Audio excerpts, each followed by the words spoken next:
I received an invitation to a high school reunion. It's not a large-scale event. It's a reunion for our senior year class. I remember receiving an invitation about 4 years ago, but I couldn't make it due to scheduling conflicts. This time, I'm planning to make it work and attend. I'm already in my mid-30s. Even if they weren't my closest friends, it wouldn't be bad to catch up with the folks I spent my sensitive teenage years with after a long time. I took another look at the invitation. Seeing the name of the man who initiated and is organizing the class reunion, I remembered something. Back in my senior year of high school, Andy came to me almost in tears and said this: "Nathan, you are going to take over the family business, right?" "I don't want to." His family ran a church, and his father was a pastor. He was crying back then in our senior year, saying he didn't want to become a pastor. But it seems he ended up taking over the church after all. He must have become a respectable pastor after taking over from his father. Now I have one more reason to look forward to the reunion. Since I've already gone into detail, I might as well mention that I too took over my father's work. My dad is a family doctor. It's the so-called family doctor or town doctor. It's been almost 5 years since I joined my father's practice after working at a university hospital. My father is still actively continuing as the head of the practice.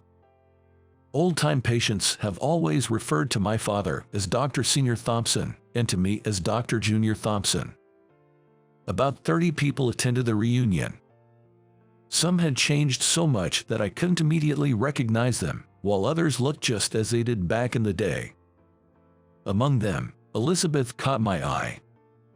In high school, she had a mature aura, yet when she laughed, her dimples made her the adorable Madonna of our class. Now, she seemed even more charming, possessing a youthfulness that could pass for someone in their 20s. "Nathan, it's been so long. I've wanted to see you." She initiated the conversation. Her saying she wanted to see me made my heart skip a beat. Seeing her smile directed at me gave me a jolt of excitement. It's an honor to be remembered, you know. We weren't that close in high school. She was popular with both boys and girls, a high flyer out of my reach. To her, I was probably just one of the many plain, unremarkable classmates. Though she might not remember, there's one unforgettable rainy day memory I have of her. Still, seeing her after so many years and being told she wanted to meet is perplexing. Even now, I'm just a plain, unremarkable local doctor on the surface. At the reunion, she was very popular, quickly surrounded by classmates happy to reunite. "Are you married yet?" "I'm still single." I heard someone say that. Realizing she might also be single, I stood there feeling somewhat pleased. But as more people joined the conversation, I found myself pushed out of the circle. It seemed like talking to her wasn't going to happen. So, I made up an excuse about wanting to hear some priest stories from the organizer and was about to leave the scene. Just then, she grabbed my arm and stopped me from leaving. "Nathan, it doesn't look like we'll have much time to talk today. Can we meet up soon, just the two of us?" "Just the two of us, I mean, sure." We hurriedly exchanged phone numbers. "I'll call you then," she said with a bright smile and returned to the lively group. I watched her, dazed. Being asked to meet up, just the two of us, left me bewildered. Yet, the invitation from the Madonna of my past left me in a dreamlike state. The next day, she got in contact with me right away. She mentioned she wanted to invite me to a sushi place she frequents. By invitation, she meant she would cover the costs. That would be imposing on you. Of course, I tried to decline. "It's no imposition, please, let me." She insisted with a sweet voice. "What's going on?" I couldn't help but be cautious about such a generous offer. There's no such thing as a free lunch. I hadn't asked about her current job, but for all I knew, she could be in some kind of weird sales job, selling ridiculously expensive down quilts or something. "Nathan, you're a doctor, right?" "Yes, that's right." "I want to hear about it, so it's settled, right?" Whether she sensed my wariness or not, she pressed on with that sweet voice. "What kind of stories are you interested in?" When I asked again, puzzled, she said in a voice that was half teasing, half endearing, "That's for us to discuss when we meet." Zing. My heart was struck. It's uncertain whether it's true or not, but one often hears stories about men and women reuniting at reunions and sparks flying, leading to an unexpected romance. In that regard, there's no problem for me as I'm single and have no significant other. She said she wasn't married either. With these thoughts and filled with anticipation, I happily made my way to the sushi restaurant we agreed on. It had a modern design, resembling an upscale bar. Upon giving my name, I was escorted to a private room. She was already there, waiting for me. "Thank you for coming all this way today," she said, formally greeting me. Something about her demeanor felt off. "You must be busy, being a doctor and all." "Well, somewhat, yeah." She watched me sit down with a smile on her face. But her smile seemed more like a professional courtesy, somewhat distant. "Something feels off," I thought to myself. She rapidly fired questions at me, feeling increasingly uneasy about the clinic hours, days off, and my usual routine, among other daily activities. Indeed, she had mentioned over the phone that she wanted to hear about my life as a doctor. It didn't seem like she was trying to sell me a luxury down quilts, but still. "What's this about? Are you researching the lifestyle of a town doctor like me?" When I couldn't hold back and asked, she seemed to freeze up, tensing all over. "Is something wrong?" As I spoke, she slapped her forehead with the palm of her right hand. Then, she hastily pulled a business card from her bag, readjusted herself in her seat with a rustle, and presented the card to me with both hands. "I'm so sorry. I mistakenly thought I had already introduced myself at the reunion." I took her business card and glanced at it. She was a talent manager at an entertainment agency. She explained the situation with an apologetic tone. She managed a male talent in his late 20s. "He's got good looks and a nice personality. Kind of reminds me of you, Nathan." She flattered me as she began her story. The male talent wanted to focus mainly on acting in the entertainment industry. However, he had not been fortunate with the roles he received and had been somewhat lacking as an actor. Then, suddenly, he landed a leading role in a television drama. The role is of a young, handsome town doctor. That's why you were the first person who came to my mind. More compliment. In short, she wanted to conduct research for the talent's role preparation, and just then, the invitation to our class reunion arrived. As soon as she saw me, she blurted out how she wanted to meet me. Unbeknownst to me, I got carried away on my own. This was the gist of her story, but her flattery felt like a sales pitch at times. However, I figured she was just trying not to upset me, and let it slide. After all, she was just doing her job by approaching me. It was foolish of me to harbor any faint hopes. As I listened to her story, a question formed in my mind. It was about the TV drama where the talent she manages was cast in a leading role. Could it be? I'm so bad at this. I acted as if I had already told you about this and ended up asking all those impolite questions up front. After she finished explaining, she lightly tapped her head. Watching her do that, I found her slightly clumsy side rather endearing. And so, I decided to clarify my suspicion about the TV drama she mentioned her talent was starring in. "So, what's this TV drama about?" I asked casually, and she replied, "It's a late-night series, kind of a lighthearted mystery, I guess. Each episode is self-contained, spanning across 8 episodes in total. Each one lasts for 45 minutes. Each episode involved the young town doctor protagonist uncovering the mystery behind incidents occurring at a certain high school. There was no longer any doubt in my mind. There's an original work for it, right? I pretended to ask innocently. Yes, there is. It's a light novel genre. I wouldn't expect you to know about it, Nathan, since it's probably not your thing. If it was a light novel, then it was almost certainly the one I wrote. It turned out just as I had expected. I couldn't help but let a smile slip out. Then she took the original book out of her bag and held it up to me, saying, "The author, you see, has just recently made their debut." This newcomer novelist, who burst onto the light novel scene like a comet, was shrouded in mystery, with no public photos, age, or even gender disclosed. But I knew the true identity. It was me, inheriting my father's practice and working as a town doctor. The job of a doctor often involves long hours. Holidays are few and far between.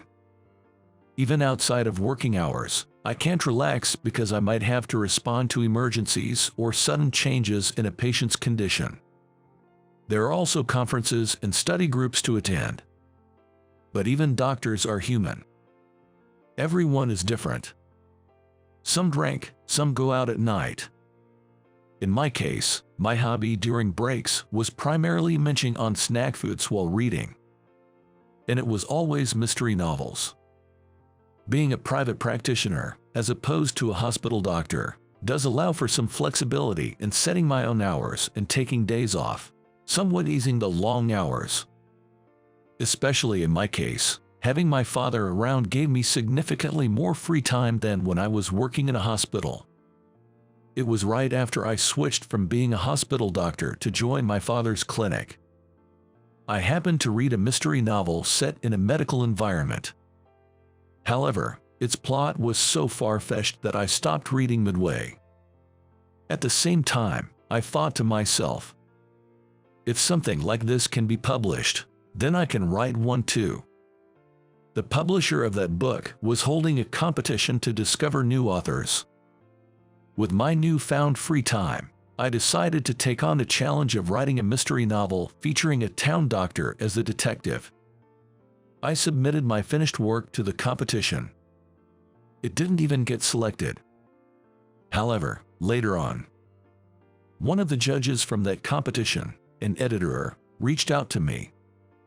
They said my writing and story structure needed work, but the medical aspects were realistic and good.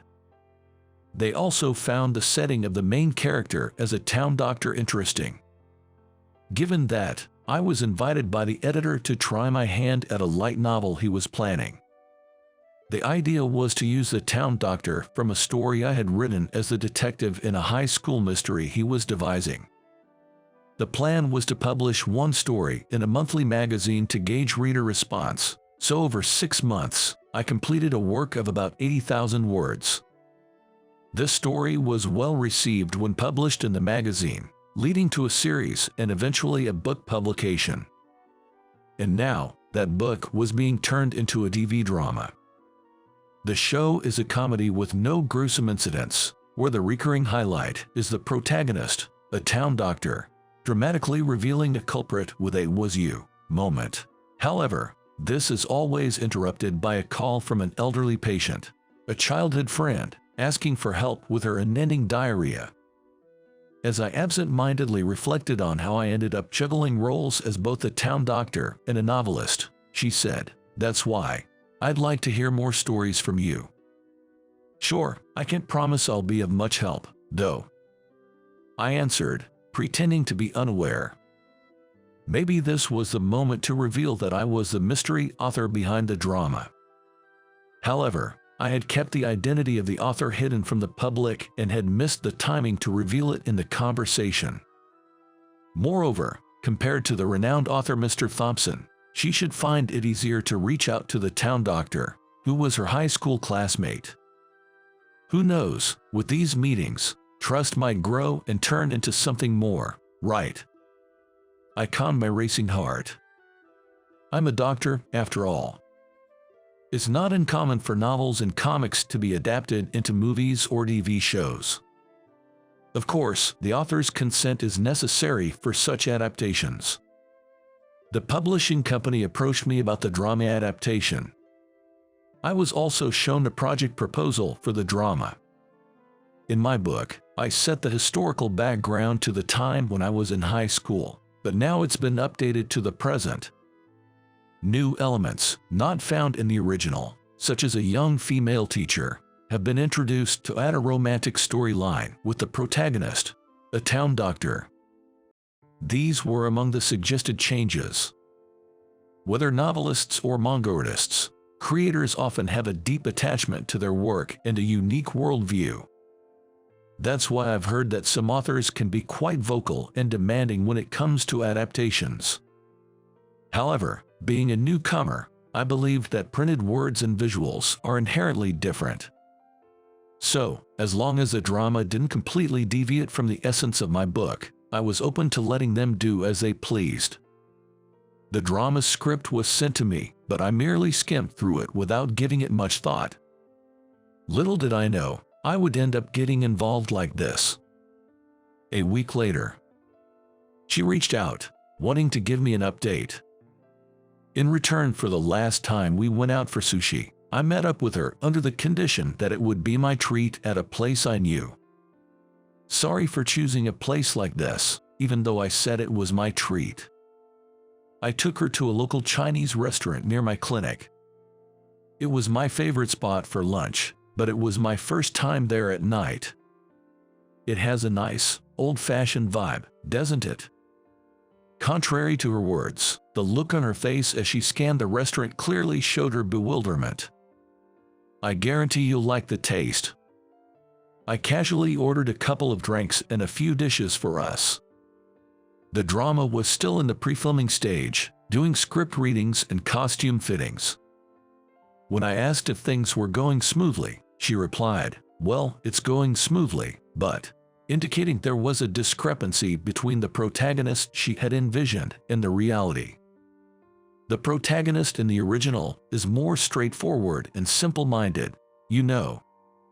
She pondered over this as she started with the spicy Chinese-style cucumber dish. "Oh, this is good." She then reached for the bamboo shoots and roast pork on the table, repeating her praises with each bite. That part wasn't really changed in the script, was it? At my words, she looked up, puzzled. I let it slip. Now it's obvious that I've been reading the script. Well, I mean, that was a question. Isn't it like the original? Well, yes, but whether it was the talent she managed not getting the character right, or the director's guidance, she was clearly not satisfied. Stir-fried greens, wood ear mushrooms with eggs, and sweet and sour pork. We finished the meal with a mixed fried rice and left the restaurant. Thank you, it was delicious. It turned out to be just a regular dinner, didn't it? I remarked, but she shook her head. Talking to you, Nathan, I somehow feel better, thanks. A few days later, she contacted me to say that the filming had finally started. She was also present at the set. Though it was just the beginning and the final product was uncertain, she sighed, feeling that it still differed from her vision. But isn't it common for the protagonist to differ from the original in adaptations? While I'm not much of a drama buff, I am aware that it's not unusual for people to criticize casting decisions as being unsuitable or miscast. It's not just the protagonist, it's the overall tone. I wish it had more of the nostalgic feel like in the original. Her mention of nostalgic took me by surprise. I hadn't intended to infuse my book with nostalgia. However, I did reminisce about my high school days while writing. Perhaps she, having spent the same years at the same school, felt a connection and sensed nostalgia. But the setting of the drama is in the present, after all. Yeah, that's true. But how did you know? Once again, I had let something slip. It's just that I heard it from you. I blurted out an excuse in my panic. She asked back, "Did I tell you that?" I lied. Yes, I heard about it. That day, my clinic was closed. It had been raining since morning, and I had been cooped up in my room at home, doing some research. She contacted me around noon, saying that the outdoor shooting was canceled due to the rain and she had some free time. So she suggested we have lunch together. How about that Chinese restaurant we went to last time? I had been there for lunch the day before, but I agreed and we met up at the restaurant. We bumped into each other in front of the restaurant by chance. We shook off the raindrops from our umbrellas at the entrance and then went inside to place them in the umbrella standard. After we ordered and were seated across from each other, she took a book out of her bag. It was the book I wrote. This is the original book for the drama, but I decided to reread it from the beginning. She said, showing me the cover of the book, "Aren't you in the middle of shooting? Shouldn't you be reading the script rather than the original book?" I picked up mighty. That's true, but I noticed something interesting. She leaned in, her eyes sparkling with excitement. And then she said, "It's similar, just like our high school days." I'd almost choked on the tea I was drinking. The description of the high school in the book, from the main gate to the school building connected by a gently curving uphill path, with holly bushes planted on one side and 2 tennis courts on the other, as well as the layout of the school buildings and a bicycle parking area, was exactly like our alma mater. Aren't most school layouts somewhat similar? I replied, trying to maintain my composure despite my inner panic. There's more.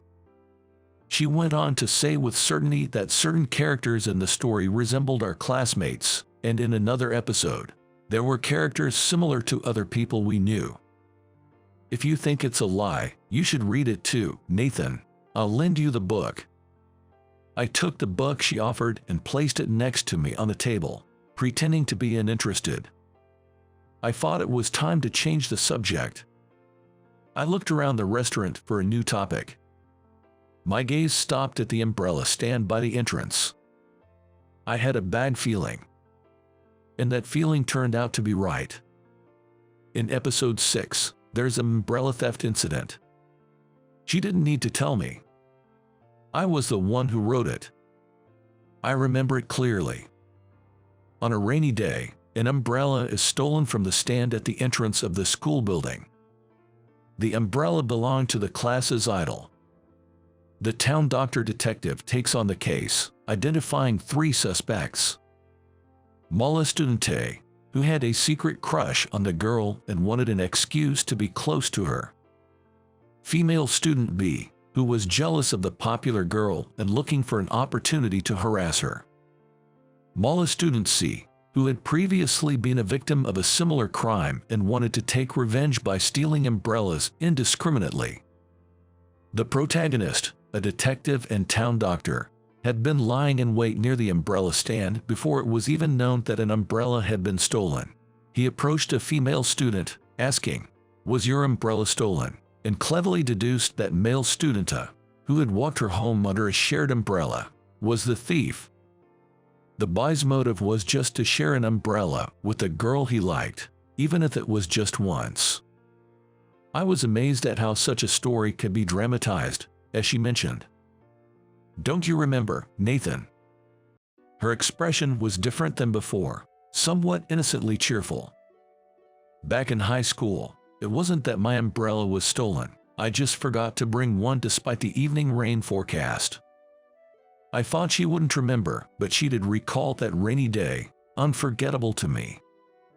I got held up doing something and ended up staying late. By then, everyone else from class had gone home, and it just so happened that only you were still around. I had fallen asleep in the library. When I woke up and went downstairs to leave, I found her stranded, unable to go home, staring at the pouring rain. I took my umbrella from the stand and offered to share it with her, who seemed at a loss. "Is it okay?" she asked. And so, she and I shared an umbrella. Of course, the situation is entirely different from this book, but the description of the two of us sharing an umbrella, she said, peeking into my face. With a faint smile, she seemed to say with her eyes that she saw right through me. I admitted defeat. I give up. Yes, it's me. I'm indeed the author behind this book. I knew it. From that day on, we stayed in touch frequently, regardless of her work, and found time to meet whenever we could.